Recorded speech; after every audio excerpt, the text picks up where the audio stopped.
Hello, everyone. Thank you for being here. What I want to talk about is care, kindness, belonging, and community. I want to encourage you to see, to become aware of these things in your day-to-day life. I want to really sort of change your views, although perhaps it's more accurate to say I want to shine a light, I want to light a fire under views and thoughts and inclinations you already have, and really to inspire you to act in a more purposeful way to create more of a sense of community where we live today. There's going to be three basic key messages in this. One is to really see the invisible of care and kindness that exists in your life today. Secondly, I want you to celebrate the care you receive. And thirdly, I want to encourage you to act locally. We live right here in Silicon Valley. What are we doing for our own community? So for the last 20 years, my work has focused on how do we strengthen families and communities. And it's sort of worth knowing that my background didn't start off over here. So I started off doing aerospace engineering, which I studied at Princeton and Stanford, and worked at NASA doing NASA types of research, models of turbulence and so forth. Went back to business school at Columbia, and then came back to the Valley for the standard stuff around here. I worked for Apple, Adobe, many startups leading innovation. But starting in 2006, again, I started paying more attention to how do we people care for ourselves, our families? How can we do a better job of that? What does it even mean to care? And so over these years, I've been developing a lot of new tools and methods and approaches to care that really take advantage of the background that I have, from science and engineering to business and innovation and design and anthropology and so forth. So very different kind of approach to this than many of my colleagues that come from medicine or social sciences. And over the last decade, I've worked with a really wide range of people, both in the US and across the world. I've worked with teenagers in rural communities in Michigan. I've worked with corporate executives in Seattle and house cleaners in Santa Barbara. It might surprise you, probably not, that all of those people happen to be people, and therefore care and kindness was important in all of their lives. And in fact, just in the last couple of weeks, I've worked with nurses, I've been working with Navy SEALs, I've been working with people with patients with long COVID, as well as, in fact, some local community leaders on issues of care and kindness, of building belonging in our communities. And so Mia Birdsong, whose photo you see over here, is based in Oakland. She's a social activist, a community advocate. She has a book called How We Show Up. And this is a quote from there, which is essentially that, because it might be hard to read, says, "The do-it-yourselfness of the American dream narrative doesn't work for anyone because none of us is self-sufficient. Interdependence is part of who we are as people. We are fundamentally wired to need each other."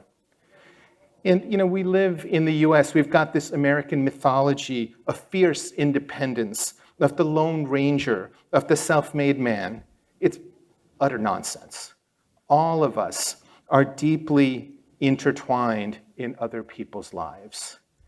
And we thrive, we dance when and because we are cared for by so many people. And in turn, our lives have meaning, they have purpose because of what we do for others.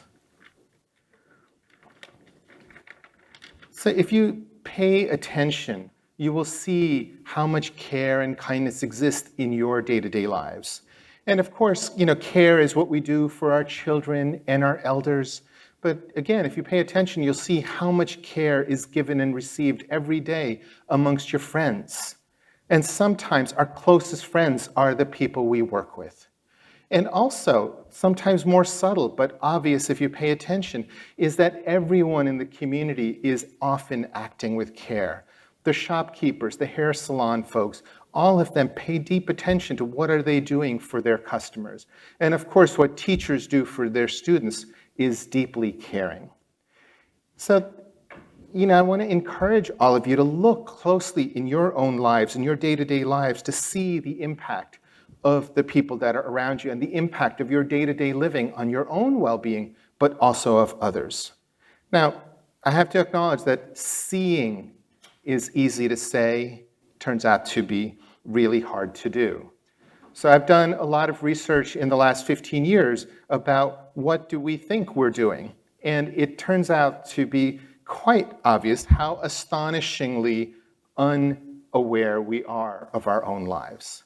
Now, knowing that this is just as true for me, let me point out the obvious one, that we live busy, busy lives. And so most of us aren't doing meta-analysis of our lives. Who are we interacting with and so forth.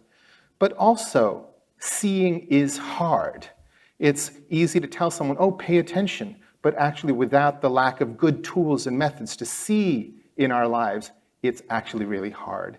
And so a lot of my work in the last decade has been in developing tools and methods for seeing care and wellness in our day-to-day lives. And I have to acknowledge that I've been fortunate to work with collaborate with innovators around the world that are kind of at the cutting edge of these things. And so we've been developing tools, and I'll show you one example of it. So this particular tool is called the Atlas Care Map. It looks very straightforward. I mean, it's scribbles. It's my level of drawing skills. It's stick figures, arrows pointing amongst people. Basically, it's a drawing of your ecosystem of care, the web of connections that you live within. So when a person draws their care map, they start off by asking themselves the question, who all do I care for? Who else cares for them? Who is caring for me? And in the process, you find that it's a web, a network, and it's really an ecosystem because it's live. It changes all the time. Partly what you discover is that there is no center. You can't center on any person. We are all deeply interconnected. Now, just so you know, the tools are freely available on our website, and since you can't read it, it says atlasofcare.com/caremap. This particular example is of a woman. She's noting that she cares for her 2 kids and her husband and her mother-in-law, and there's all the other arrows in there that show who all are also involved. Now, this is her perception. It's not the truth in any particular sense of the word. If her husband drew the care map for their system, it would look different. If her sister drew it, it would look different. And the learning, the power of this thing actually comes not from the artifact, the drawing, but the reflection that goes into the drawing in the first place, and then the conversations afterwards that result from that. And I'll share with you a couple of stories of that. These care maps really can be done by anyone. I have myself taught kids under 10 and people in their 90s and the whole gamut in between. This particular care map was drawn by an 8-year-old boy, lives here in San Jose. His mother had attended a workshop that I led, thought this was so great, wouldn't it be interesting to see if Sammy could learn about this? And then a few months later, she asked him to do it again, and he was so confident, he told her, I don't need your help. I'm gonna go draw it. So I had to redraw it to make it legible, but this is his drawing. So Sammy, in his diagram, shows that he lives at home with his mother and her parents. And she shows that his mother does a lot every day to care for him, but likewise, he does a lot to take care of his grandfather, along with his grandmother. And he's drawn them, he said his grandfather is short and fat, and his grandmother's tall and thin, and that's why he drew them this way. He acknowledges there's a lot of other people in the family, his father, some friends, some distant relatives that are involved in his kind of day-to-day life. He's also included a cat. And at this distance, you may not be able to tell, but the cat is in a cloud. It turns out the cat had passed away, but Sammy is confident that his cat is still out there watching over him, keeping him well. And this is astonishing, you might think, from an 8-year-old. His mother learned a lot from Sammy's view of their life and how complex and sophisticated his view of the world was. And it turns out Sammy is not alone. I've gotten to be friends with a 2nd grade teacher in LA who started using care maps with her class over several years. I only got to know her a couple of years later when I heard about this. And she has so deeply understood her kids by seeing what their view of their lives are. The kids understand themselves much better. Their families understand them much better. And so these tools that we've developed, like the care map, They both look simple, but there's actually deep design thinking behind them. They're very powerful. They're also new, so they require some learning, but it turns out anybody can learn, and they end up making a world of difference. So one of the things I want to talk about is so many of the talks today have been about caring for others, although our previous speaker talked about a lot about the care that he received and the struggles to sort of recognize that.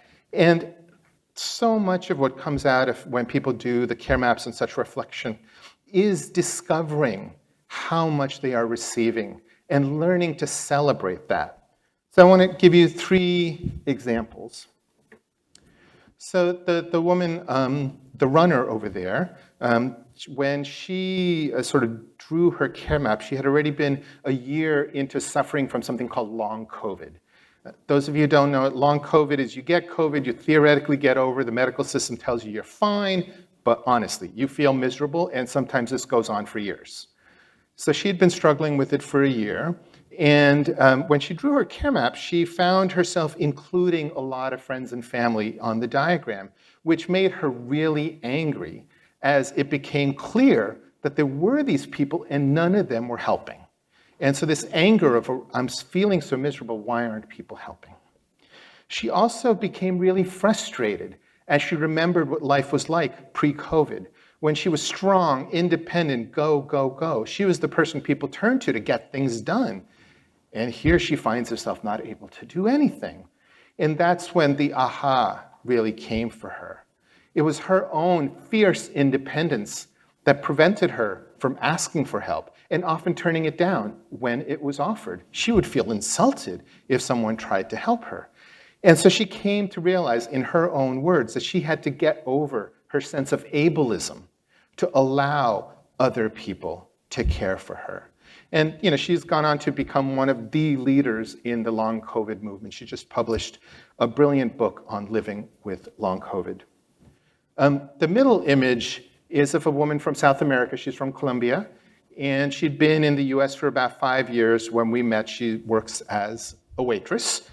And she told me afterwards that she approached doing the care map because she knew she was very lonely. She has her husband, she's got her kids, but otherwise all of her friends and family are back home in Colombia. Something that many Indian immigrants can understand perfectly well. When she started drawing her care map, however, she found herself including 3 of her fellow waitresses. And it slowly dawned on her that over the course of 5 years, these people had gone from being colleagues to being friends. In fact, their families were so deeply integrated into each other's lives. She actually had family right here. And this was such a positive surprise to her that her own perception of her situation was so flawed. She was not at all alone. And in a sense, some sense, the facts didn't change at all, but her perception did. This was a huge revelation for her. So we're not used to recognizing that friends are family. And here she was. The last example was a man in his mid-30s. He was an executive at a nonprofit, and he really took pride in all that he did to care for his community, both through the foundation that he worked with in handing out grants to lots of people, just tons of volunteer work in the community. He also took a lot of pride. He talked about that he was a lacrosse coach for these kids, and that was, a big investment of time and energy on his part. And as he was telling this story, his voice started cracking as it just sort of dawned on him that those kids, those 14-year-olds, were doing so much to take care of him, that he got his energy from the boys. And this appreciation that he wasn't just a giver in his community, but that the community was caring for him was a huge revelation for him. And so this idea of receiving care is something that we all really need to sort of change our mindset on. We cannot simply praise the giving of care while being reluctant to praise receiving care. As Mia Birdsong said in the earlier quote, we people are fundamentally wired to need each other. So don't deny your humanity. Open your eyes and heart to acknowledge all that others are doing for you, whether that's friends or family or the clerk at the grocery store. And so to close, I want to ask you to think about who are these people that are impacting your well-being. Here we are at the Santa Clara Convention Center. Presumably, if you're physically here, you live here. This is your community. This is your home. And I want you to think about how well are you paying attention to your community. Maybe you live in downtown Los Altos. Maybe you live in Barron Park in Palo Alto or Willow Glen in San Jose or some neighborhood in Fremont. How aware of you are of the school teachers and the clerks at the grocery stores, of the policemen, of the waitresses? How are you impacting their lives? And how much are you noticing how you are able to thrive because of all that they do? So I want you to sort of just pay attention, to see, to celebrate this world of care and kindness that we live within, and to really get much more engaged in your own communities. So thank you.